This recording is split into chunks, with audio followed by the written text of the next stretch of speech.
Non, je crois que Pascal, tu peux prendre le micro. Donc, Pascal vient de prendre les rênes d'Illy & Co. On dit Illy & Co maintenant. Oui, enfin, la marque, c'est Illicado. Voilà, elle est connue sous Illicado. Illicado, la carte multi-enseigne bien connue. La première du marché, je pense. Je pense aussi. Qui est distribuée à la fois en B2C, en surface de vente, et en B2B, et on en parlera. Comment avez-vous réussi à faire évoluer le produit, à le moderniser ? Alors, déjà, le produit en lui-même était, il y a une vingtaine d'années, quand il est sorti, une forme d'évolution du marché, puisque à l'époque, c'était les chèques qui permettaient d'avoir accès aux cadeaux, ce qui présentait pas mal d'inconvénients. Le fait de digitaliser le processus au travers d'une carte, ça a présenté plein d'avantages. Ça permet de dépenser à l'euro près, ça permet finalement de l'accepter aussi facilement dans les différents points de vente. Voilà.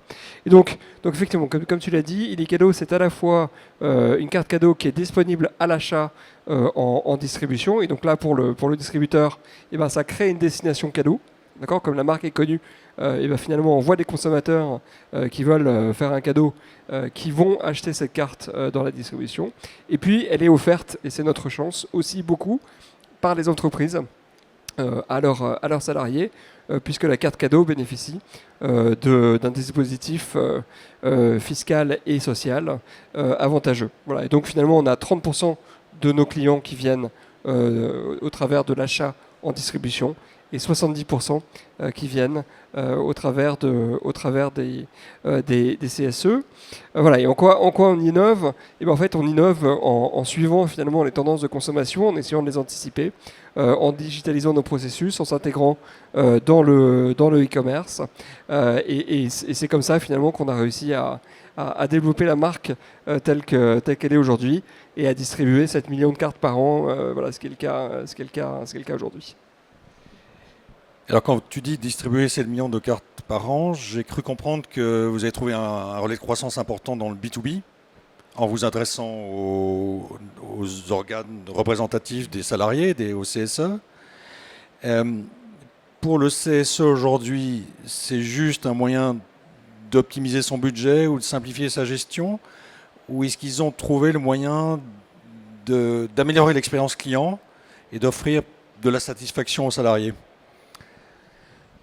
Alors non, je pense que c'est pas juste un moyen d'optimiser leur budget. Je pense que on a la chance de travailler sur un produit qui est très émotionnel, finalement.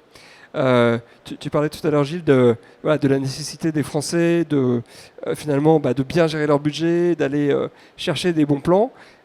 Ça, c'est vrai quand on achète la carte pour soi-même. Nous, on a la chance que généralement, on n'achète pas une carte cadeau pour soi, parce que sinon on achète directement le bien. On achète la carte cadeau pour l'offrir. Et c'est vrai quand on achète la carte cadeau dans la distribution physique, et c'est vrai aussi pour le CSE. Et donc finalement, la carte cadeau, c'est un produit sympa. C'est un produit qui émotionnellement est lié au fait de faire plaisir. De se faire plaisir, ou de faire plaisir à ses enfants, à ses amis. Et c'est systématiquement lié à cette notion de plaisir. Et donc je pense qu'on est dans des logiques de consommation qui sont assez différentes, et nous on est vraiment liés au cadeau. Formidable. Merci Pascal.